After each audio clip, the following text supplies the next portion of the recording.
अस्सलामुअलैकुम। मोहम्मद असफ़न की तरफ से तमाम देखने और सुनने वालों को खुश आमदीद। ये वीडियो जो बन रही है इसमें हम अपना जो मीडिया सर्वर था उसमें कुछ मसले मसाइल थे जो मुझे फ़ेस करना पड़ी हैं या यूज़र ने रिक्वेस्ट की है, तो उन पे ये वीडियोस बन रही है। तो हमारे पास इसमें कई तरह के मसले मसाइल थे।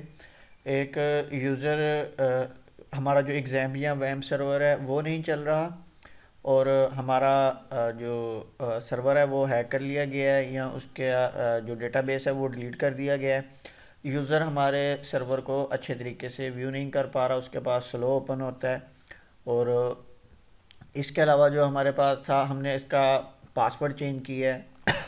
तो पासवर्ड चेंज करने के बाद अब हमारे पास जो हमारा डेटाबेस है वो नहीं ओपन हो रहा। तो इन चीज़ों के बारे में इस वीडियो में हम बात करेंगे। अगर इसके अलावा आपका कोई मसला है जो आपको मीडिया सर्वर में आप फेस कर रहे हैं, तो आप उसको कमेंट में बता दीजिएगा। इंशाल्लाह उस पर अगली जो वीडियो बनेगी उसमें उसको सोल्व करने का तरीकाकार बता दिया जाएगा। तो एग्ज़ैम्प और वैम्प में सबसे पहले आप बेसिक फ़र्क देख लें ताकि आपको पता चल जाए। एग्ज़ैम्प और वैम्प दोनों ही एक सॉफ्टवेयर हैं जो हमारे कंप्यूटर को लोकल होस्ट में कन्वर्ट करते हैं, क्योंकि हम पीएचपी पे काम कर रहे हैं। पीएचपी की जितनी भी सर्विसेज होती हैं उनको रन करने के लिए आपको सर्वर की ज़रूरत पड़ती है।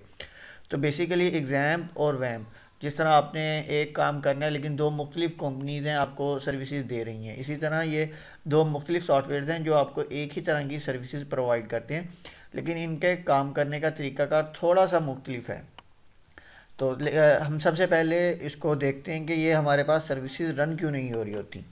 तो अगर आप एग्ज़ाम यूज़ कर रहे हैं या वैम्प यूज़ कर रहे हैं तो आप सबसे पहले इसको ओपन कर लें। अच्छा, अभी मैं इसको स्टार्ट करता हूँ सर्विस को। ये देखें, ये मेरे पास सर्विस स्टार्ट होगी और लेकिन ये कुछ देर बाद खुद ब खुद बंद हो जाएगी। तो इसमें हमें ये देखना है, ये देखें हमारे पास नेट स्टेटस का एक हमारे पास अवेलेबल है।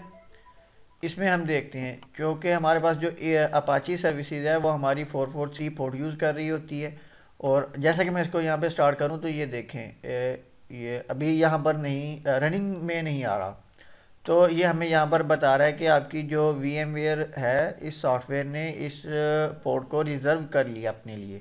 हम एक पोर्ट को सिर्फ एक ही जगह पे इस्तेमाल कर सकते हैं, तो ये साथ में इसकी प्रोसेस आईडी भी बता रहा है। तो इसके लिए हमें क्या करना है, हमें सिंपल टास्क मैनेजर में जाना है।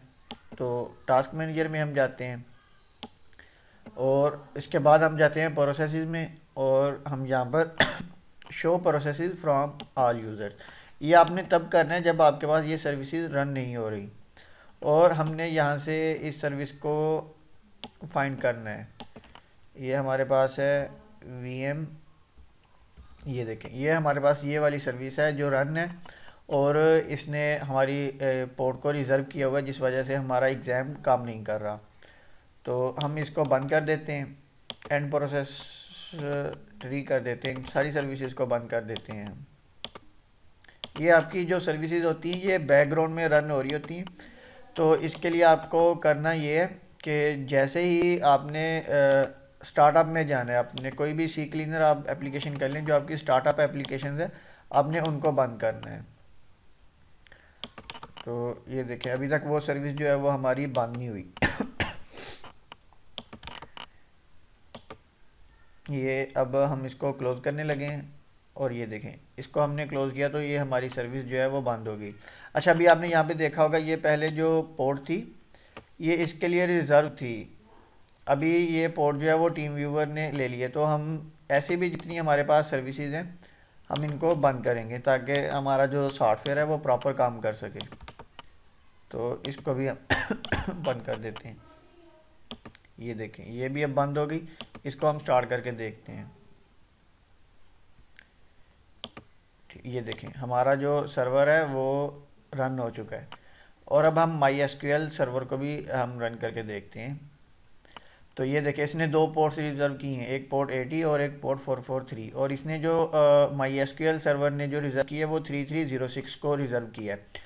तो आपने यहाँ से देख लेना है नेट स्टेटस में, आप स्टेटस में आपने आके देख लेना है कि आपकी ये दोनों पोर्ट्स रिज़र्व तो नहीं है। अगर आपको नहीं पता कि ये कौन सी पोर्ट्स यूज़ कर रहा है तो आप कॉन्फ़िग में आके देख सकते हैं, और यहाँ पर सर्विसेज एंड पोर्ट्स तो ये बता रहा है अपाची आपका कौन सी पोर्ट पे चल रहा है, माई एसक्यूएल, फाइलज़िला और टॉमकैट ये कौन सी सर्विसेज पे चल रही हैं। इन पे इंशाल्लाह एक तफसील के साथ वीडियो बनेगी कि आप इसको कैसे इंस्टॉल कर सकते हैं, कैसे इनको चेंज कर सकते हैं। क्योंकि अभी ये हमारा मौजू नहीं है तो हम इन चीज़ों के बारे में बात नहीं कर रहे।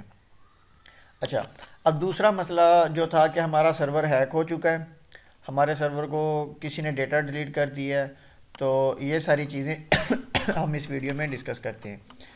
तो सबसे पहले आपने माई एसक्यूएल के एडमिन पैनल में आ जाना है। यहाँ पर आपने एडमिन में क्लिक करना है। यहाँ आप इसको simple local host slash PHP माई एडमिन या अपने कंप्यूटर का IP और माई एडमिन लगाकर आप इसको ओपन कर सकते हैं। तो दोस्त बता रहे थे कि हमने इसका यूज़र नेम पासवर्ड चेंज किया और जिसके बाद हमारे पास यहाँ पर एरर आ रहा है। तो मेरे भाई उस एरर को सोल्व करने के लिए हमने जाना है अपने सी में या जहाँ पर हमने इसको इंस्टॉल किया हुआ है, हमने जाना है एग्ज़ाम या हमने जाना है वैम्प। अच्छा, इसके बाद हमने जाना है PHP माई एडमिन, क्योंकि हम PHP माई एडमिन में एरर जो है वो फेस कर रहे हैं। और उसके बाद हमने इस फाइल को ओपन कर लेना है config.inc.php। तो यहाँ पर आपको एक छोटी सी तब्दीली करनी पड़ेगी, आप इसका फ़ॉन्ट साइज़ बड़ा कर ले। आपने यहाँ पर ऑथेंटिकेशन टाइप में यहाँ पर आपके पास अगर ये वर्ड लिखा हुआ है तो आपने इसको यहाँ पर चेंज कर देना है COOKIE। और इसके बाद आपने यहाँ पर अपना यूज़र नेम लिखना है, रूट जो बाय डिफ़ॉल्ट था, और उसके बाद आपने जो पासवर्ड दिया था आपने वो यहाँ पर लिख देना है। बाज़ दफ़ा ऐसा होता है कि मैं आपको दिखाता हूँ। हम यूज़र अकाउंट्स में जाते हैं, मैं यहाँ से रूट का पासवर्ड तो चेंज कर देता हूँ। मैं इसका पासवर्ड मैंने यहाँ से चेंज कर दिया है, लेकिन वो यहाँ पर अपडेट नहीं हो पाता, जिस वजह से हमें ये मसला मसाइल का सामना आ जाता है कि वो हमारे पास एरर देना शुरू हो जाता है। PHP माई एडमिन को सिक्योर करना इसलिए ज़रूरी है, अगर आप इसको ओपन रखेंगे इसका बाय डिफ़ॉल्ट यूज़र नेम जो होता है वो रूट होता है और यूज़र जो होता है वो आपका इजीली इसको एक्सेस कर लेता है और आपका जो पासवर्ड है उसको वो हैक कर लेता है। क्योंकि जब आपने इसको ओपन रखा होगा, सिंपल कोई भी यूज़र जिसको हाव ना हुआ है वो सिंपल यूज़र नेम इंटर रूट करेगा और आपका पासवर्ड रिकवर कर लेगा। और जो आपका अगर डेटाबेस में से आपका कोई भी डेटा डिलीट हो या कुछ भी हो जाए तो आपका दूसरी तरफ जो सर्वर है वो काम नहीं करेगा। जैसा कि अभी मैं इसको लोकल होस्ट को रन करता हूँ दोबारा,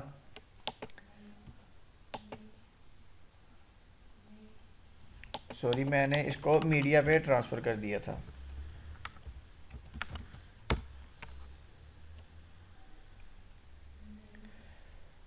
अच्छा, ये देखें हमारा जो हमने इस फाइल को ट्रांसफ़र किया था वो हमने मीडिया पे किया था।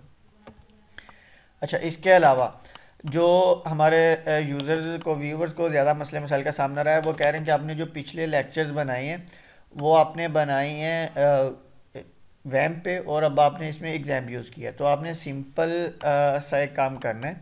अगर मैंने एग्ज़ाम यूज़ किया तो आपने इसकी जो फाइल्स हैं जो आपने वर्डप्रेस का डेटा कॉपी करने वो आपने HT docs में आके कॉपी कर देना। अगर तो आप सिंपल कॉपी करेंगे तो आप सिंपल लोकल होस्ट लिखेंगे तो आपके पास जो सर्वर है वो रन हो जाएगा। अगर आप कोई फ़ोल्डर बना के लिखेंगे, जैसा कि मैंने यहाँ पर मीडिया का फ़ोल्डर बना के इसमें कॉपी किया है, तो मैं जब इसको दोबारा ओपन करूँगा तो मीडिया स्लैश मैं अपना IP और स्लैश मीडिया लिखूँगा।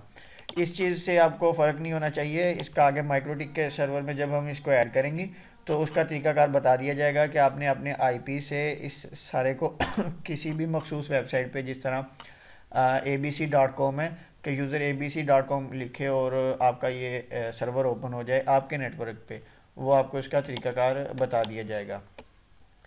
बाकी मेरे पास तो अभी ये मसले मसाइल थे। जो मेन मसला था वो हैकिंग का था कि यूज़र आपका सर्वर हैक कर लेता है, और जो यूज़र के पास स्पीड स्लो होने का मसला है वो इंशाल्लाह नेक्स्ट वीडियो में हम इसको डिस्कस करेंगे, क्योंकि वो एक लंबा मसला है और वो कंट्रोल जो होगा वो हमारे माइक्रोटिक सर्वर से भी होगा और HFS सर्वर से भी होगा, और उसकी कई वजूहात हैं। उनमें डिवाइसेस का भी फ़र्क पड़ता है, आपकी मीडियम का भी फ़र्क पड़ता है, फाइबर है या, तो उस पर एक मुफस्सल वीडियो बनेगी इंशाल्लाह, वो 10-15 मिनट की होगी। उसमें सारी चीज़ों को डिस्कस किया जाएगा कि आपकी वीडियो जो है वो किस वजह से स्लो चलती है, या डाउनलोडिंग स्पीड बहुत स्लो होती है, या आपकी जितनी भी सारी बैंडविड्थ है वो मीडिया सर्वर ले रहा है और जो आपका लैन कार्ड है वो फुल हो जाता है। तो इन सारी चीज़ों पे हम इंशाल्लाह नेक्स्ट वीडियो में बात करेंगे।